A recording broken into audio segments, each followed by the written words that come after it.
Today I will show you how to import static objects into Tabletop Simulator.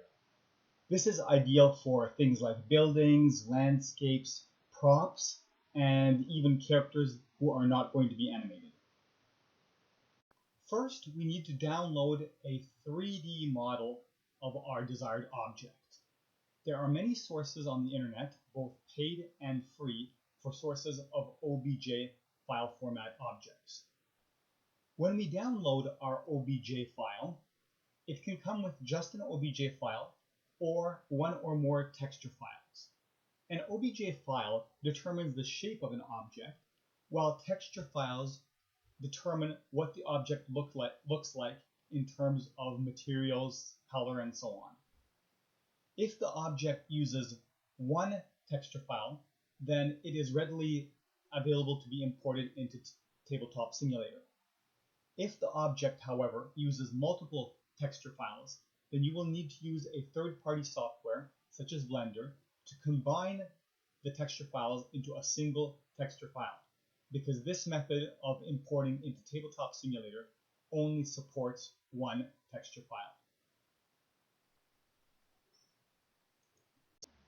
Once you have downloaded your 3D model, we can go to Tabletop Simulator and import it.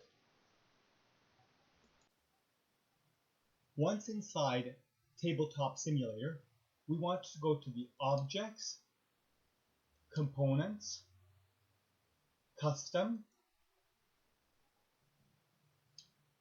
and then Model. This will bring up the Custom Model dialog with two tabs, the Model tab and the Material tab. We'll start with the Model tab. On the Model tab, there is an entry for Model Mesh. This is where we're going to select our OBJ file, the one that we downloaded previously. When we select the OBJ file, we get a prompt asking us for either local or cloud. When you are trying to figure out if your model is going to look correctly, I suggest using local. This stores files only locally on your computer and does not push them up to the cloud. However, when you intend to use your game with other players in a multiplayer game, you will have to make sure that all of your files are cloud-based, otherwise other players will not be able to access them. Next, we have the Diffuse image. This is where we're going to select our single texture file that the mesh uses.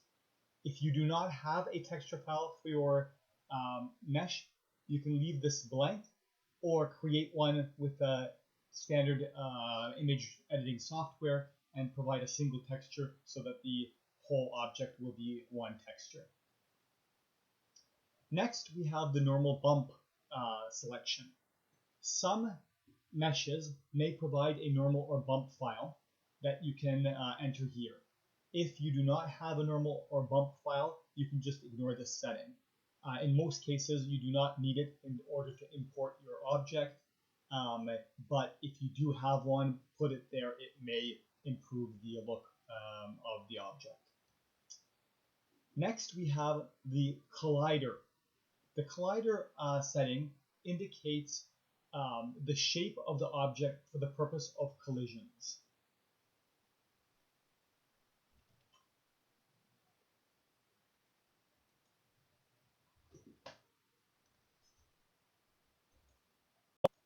If you do not provide a collider file, the collision shape will be a rough box around the model that you have created, that you are importing.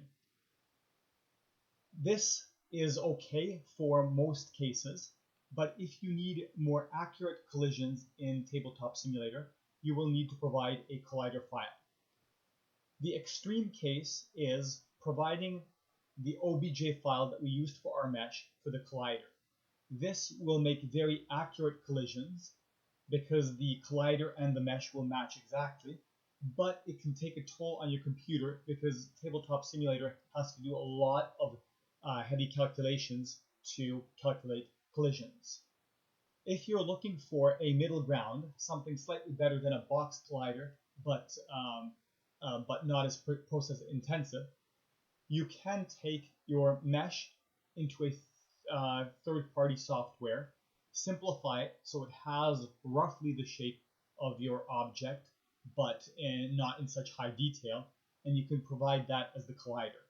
In such a case, the collisions will be a little bit more accurate because your collider is more closely matching your mesh, but it won't be as highly detailed as your mesh itself, and therefore should not be as processor intensive.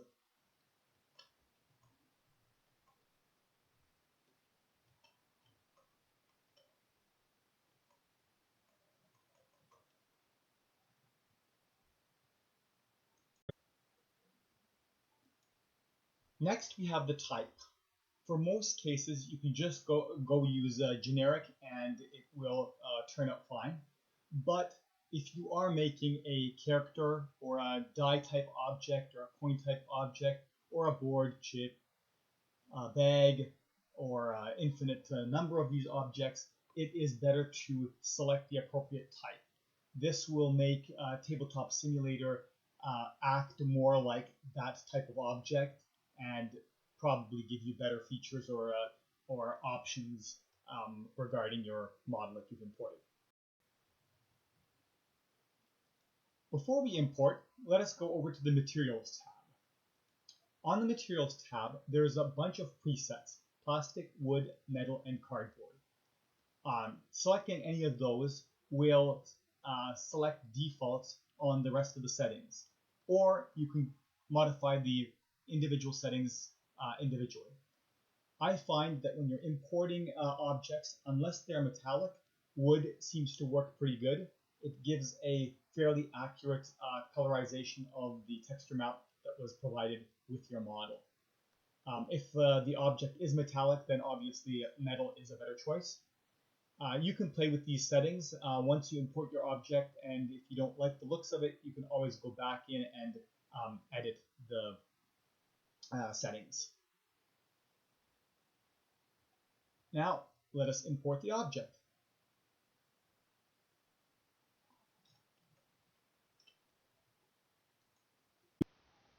And here we have it. Our model has been imported. In this case, my model was a character, but once again, this process is for a static character, so while I can move this character, there is no animation. The character doesn't move, the character cannot move its arms, it will not do an attack move or a idle move or a die move. It is a static object, just like a prop that I can move around, I can rotate it and flip it around, but it is static. As I said, once you have your object in, and if you don't like the looks of it, you can go back to the right-clicking on the object, select Custom to get back into the menu and make modifications. If you make any modifications there, you can just press the import and it will re-import with those changes.